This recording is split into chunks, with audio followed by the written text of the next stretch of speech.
Hello everybody, how are you guys doing? Welcome back to Rule of Two Review, and today is day 3 of E3, officially the last day of the show floor, which means it's actually the last day of the entire show, and it's always bittersweet, but here we are, and it's time to talk about some of the best games. So what we're doing here is no big surprise, it's pretty obvious. We're going to talk about what I personally think were the 10 best games of the show.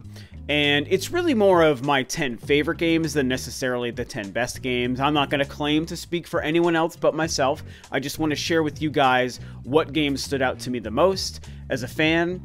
And this was really hard because I know that there's a lot of reasons to be pretty critical of E3 this year. I completely understand that, but honestly, when you stop and kind of take a step back and just look at the full breadth of content that we were given, even though there were some weird presentations, some awkward moments on stage, maybe Nintendo's Direct didn't quite deliver the way a lot of us wanted to. When you just look at the games that were given to us, the amount of games, and the quality of the games, I mean, we really are hitting the peak of gaming right now, and at least of this generation. And yes, we're quite a few years into the generation, but regardless, we're getting some of the best stuff we've seen in a very long time, which is both incredibly fun and exciting, and for me, really stressful when it comes to taking what I think were the 10 best games and factoring in what made the game exciting for me or why I wanted to include it on my list, the games that couldn't quite make the list but I want to give honorable mentions to.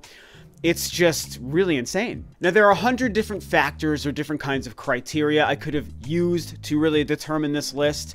You know, how much of the game was shown, how much of it was just a preview, was there gameplay, was there a CG trailer, am I already a fan of the series, was I looking for new IPs?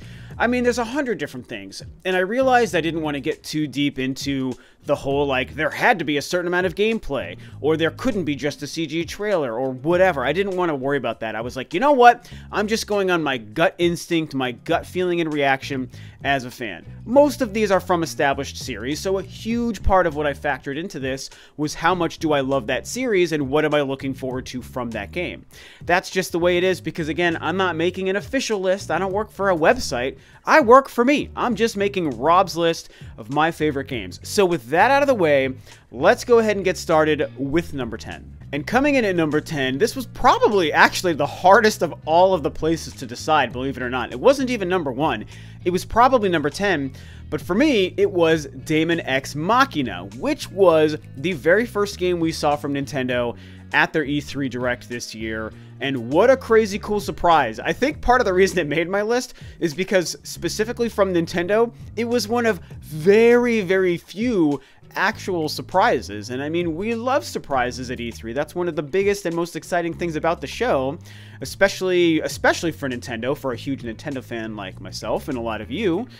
And, you know, the game looks awesome. It's just a really sweet-looking, kick-ass mech action fighting game, fighting huge bosses and lots of aerial combat, a really sweet art style.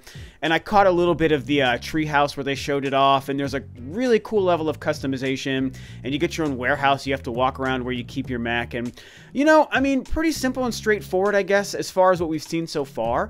I'm expecting some cool surprises and new additions about features and online play and stuff down the road.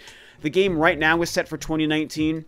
And I don't think I was able to find if the game is confirmed to be exclusive to the Switch or not, but I'm willing to bet it is. It seems and feels like an exclusive Switch game, but I don't believe that they stated that at the Direct itself. So, regardless, I mean, I don't know what else I can say, man. It just looks like everything I want out of a simple action game with a really cool art style. And coming to the Switch, I don't know, man, it looks freaking awesome. Now, coming in at number 9 is a really exciting game that we knew we were going to see, and once we finally saw it, I think for most of us, it pretty much delivered. And that is Ghosts of Tsushima coming to the PlayStation 4 from Sucker Punch, and holy cow, this game looks incredible. So I think for a lot of us, we felt maybe disappointed with how Sony presented a lot of their games and their actual presentation for E3 to us.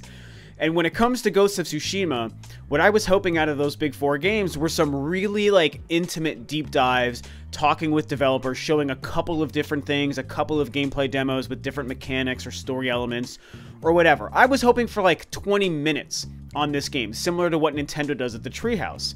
And that's not what they did in their E3 presentation, but they did show like a 10 or 15 minute gameplay clip, you know, of some amazing looking stuff. And I mean, the game is beautiful, the combat looks really incredible and fluid, the story looks pretty deep, the setting is phenomenal, like this feudal Japan setting. It's just, and it looks like next level. It really feels like it's the game that's bringing us to the cusp of like next generation gaming, both in terms of visuals and also the seamless integration of the gameplay and the visuals and the cinematic style and everything going on. And we know Sucker Punch are crazy talented developers.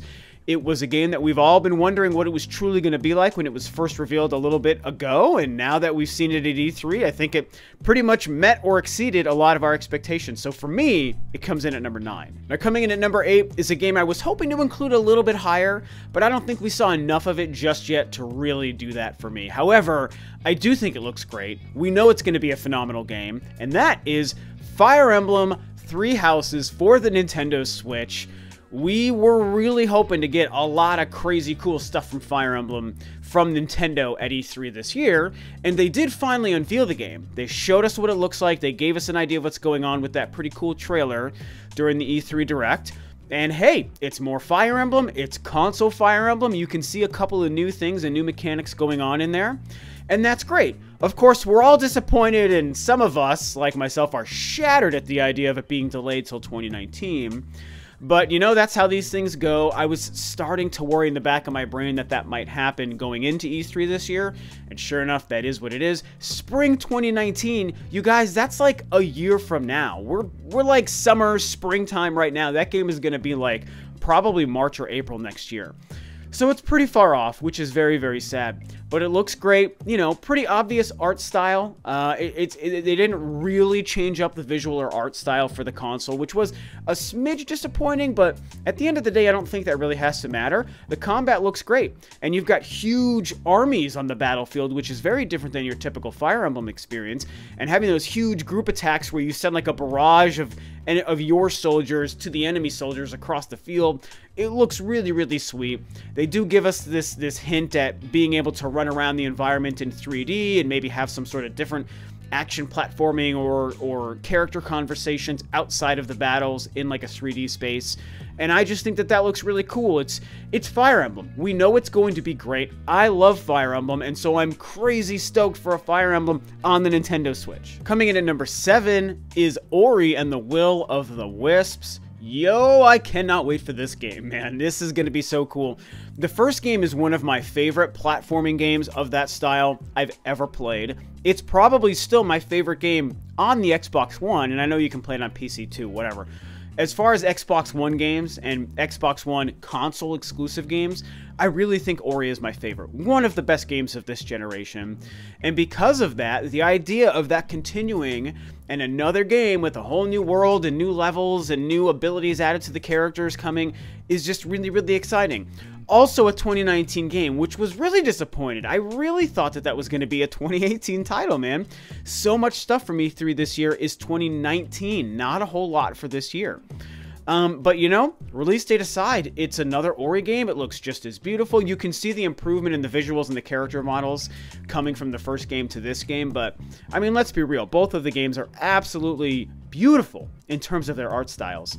And, you know, it's got that Metroidvania kind of feel. I know people hate the Metroidvania term, but I don't mind it. It plays like a Metroid game. It's got the Metroidvania thing. It's got a lot of backtracking and upgrades and all this great stuff. I'm sure it's going to have another pretty cool story that's told completely visually and through the music and the character interactions.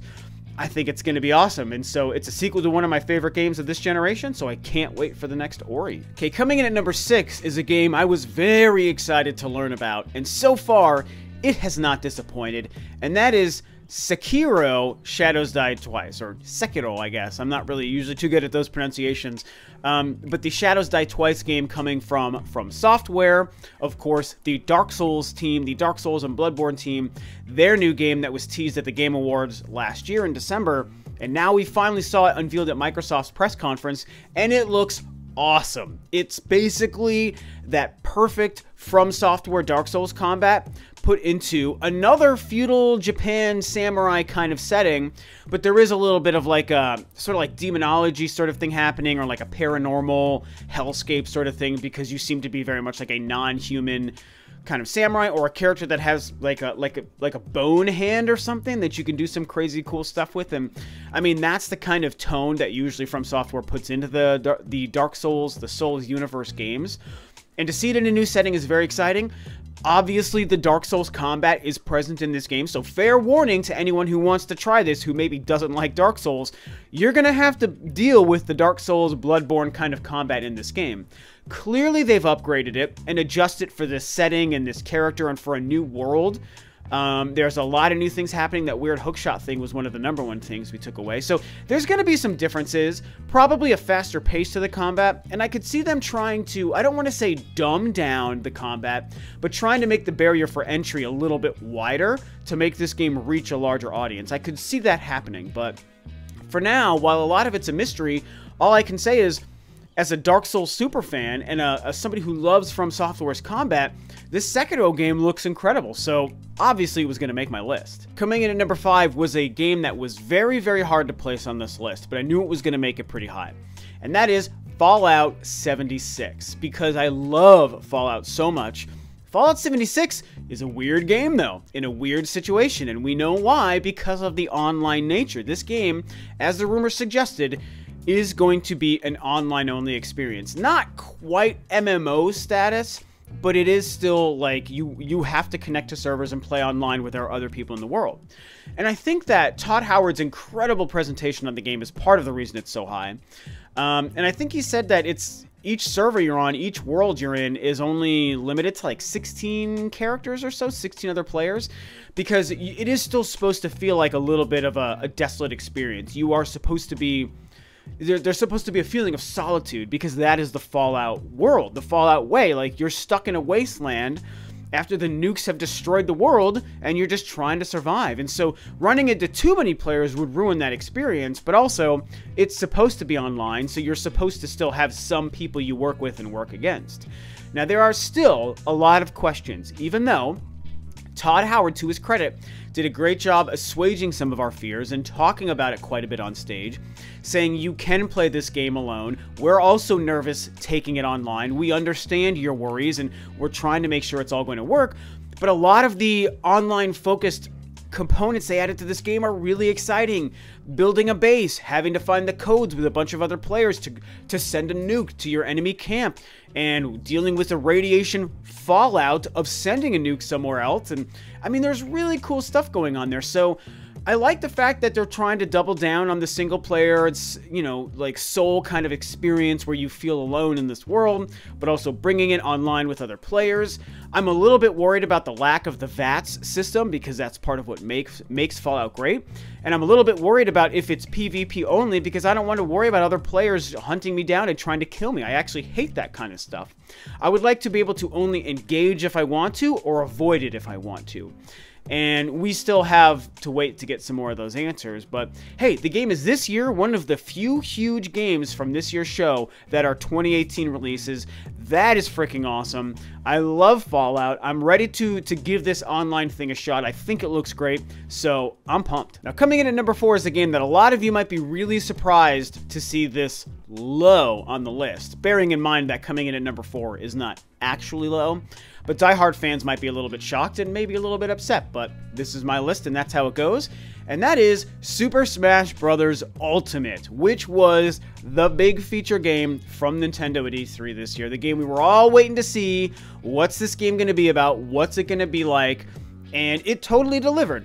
I know, Nintendo spent way too much time at their E3 Direct on the game. I agree 100%. I've even had to go back and watch it again, and I was like, man, they did spend way too much time on every character's little move and tweak. That was just not necessary, and it bogged their presentation down, I feel. However, when you look at it as just a game, a brand new Smash Brothers game, oh my god, it looks freaking incredible. Every character in their history, both Nintendo and third-party characters, are all brought back into this game. They're adding the Inklings, they're adding Daisy, and then, of course, my main monster man, Ridley. actually getting confirmed in this game after years of me saying I wanted Ridley as a new Metroid character in a Smash Brothers game, and everyone said it couldn't happen, and Sakurai said it couldn't happen, but guess what? It's happening. And so I'm so pumped for Ridley, and I think the game looks incredible. We got a bunch of new stages, we have a bunch of returning stages, we know the online network's going to be up and running and totally kicking by the time this game launches, and I'm sure more surprises and more new characters are coming as well. I know that they kind of teased and hinted in a fun way about, you know, not a lot of new characters for this game. I don't buy it for a second. We're going to be getting quite a few new character reveals between now and the time the game launches. Not having Waluigi is a crime, and if you follow me on Twitter, you've been hearing me say this. And even in my reactions, I was so pissed when I saw that Waluigi is a stupid assist trophy. But, you know, what are you going to do? No respect, no justice for Waluigi, and it's really not cool. But I don't know. Smash Brothers is going to be great. It's a beautiful looking game. You can see all the improvements that the new engine and the new gameplay mechanics have made over the Wii U version, which also was great, but it's nice to see this game confirmed as not a port, not a Wii U Deluxe. It's a brand new game with a brand new engine, and Nintendo has put so much time and effort into this game. The Treehouse stuff has looked fantastic. Even some of the content from the 3DS game is making it into it, which is so cool. I mean, what else can be said? It's going to be more Smash. I do want to see more modes and understand if there's a single player component or whatever they're doing here. Not detailing that stuff is one of the reasons it's maybe not higher on this list or even #1. But we don't necessarily need to know that. We know it's going to be incredible. Coming December, right at the end of the year, Super Smash Bros. Ultimate, cannot wait, and it comes in at #4. Now, as per usual, coming into the top 3 of this list, these are the 3 games that ultimately were all #1 in different areas. And I mean, I toyed with putting each one of them at #1 on this list, and it was really hard to even decide on this order. So just think of these all as #1 as far as we're concerned. But coming in next at #3 is Beyond Good and Evil 2. Ubisoft started their show with this game, and you guys know me, Beyond Good and Evil is right up there for me with the likes of Metroid as like one of my favorite series and my favorite games of all time. Love the first one. I was shocked. I was almost in tears when this game was announced last year. But there's been a lot of weirdness with this game, and we know why, because it's online and it's not featuring characters we knew. It's not a sequel to the previous game. It's a weird prequel that was supposed to be before the previous characters were born. And it's this weird community-based thing where the community is helping build the game. Really strange stuff. But it's not like the game didn't also look good. And for me, it's like, well, hey, this is the sequel I've been waiting for a decade, so I'm not going to be upset about getting it until I play it and see if it turns out to be good or bad. But I still believed in it. However, what they did this year was the craziest thing ever, because they brought back not only Paige into this game, but also Jade. They showed Jade at the end of this trailer. Oh my god. I think that they have course corrected and changed what the plan for this game was. They did still confirm it's a prequel, but obviously things are a little bit different than what they first told us last year, because Paige and Jade are featured in this game. That's a huge deal. And I've been teasing this, and I will do this. I'm going to make a video on why I think that they're doing this and how Paige and Jade factor into this game in my theory and opinion. But getting away from that for the sake of this video, that reveal of those 2 characters and the confirmation that I think they're changing their original story plan changes the game. And so this might even be my favorite game of any game that releases on this list. But right now it's still mysterious. They showed us an amazing trailer that was CG and a little bit of gameplay. So maybe if there was more gameplay and more of an explanation on the story, I might have this at #1. But for now, my super fanboy fanship of this game is what has it so high, but because of the lack of gameplay and details, I still couldn't put it quite at #1, but it doesn't mean I'm not geeking out for Beyond Good and Evil 2. Coming in at #2, oh man, is The Last of Us Part 2. I cannot wait for this game, you guys. The Last of Us is one of my favorite games of all time.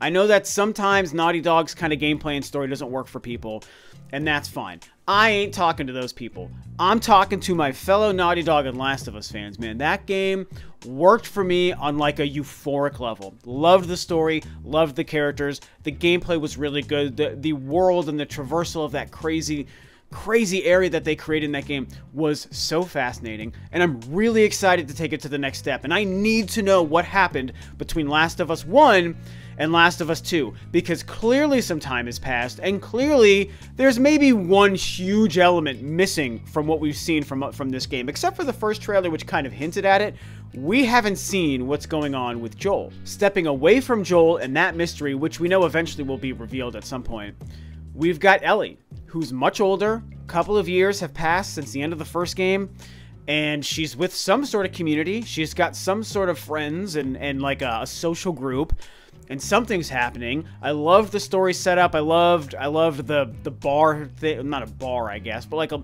little dance, post-apocalyptic social, as I called it in my other video. And, you know, I liked the dance with the girl. I thought it was really cool, bringing in the scene where she kisses her. I thought that was totally great.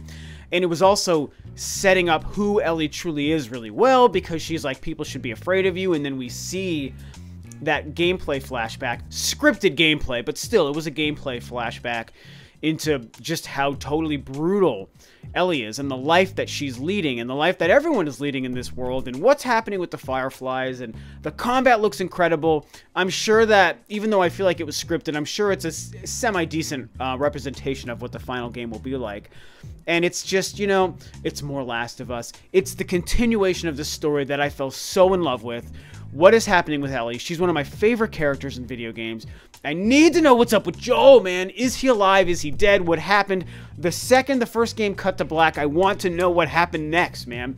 And I hope and expect this game will explain that in some fashion, even if they're still kind of mysterious about it. So, yeah, man, it's a fanboy pick, but I don't care. Last of Us Part 2 is gonna be amazing. Coming in at number 1, my favorite game I saw revealed, discussed, and played at E3 this year, 2018, is Resident Evil 2, the remake.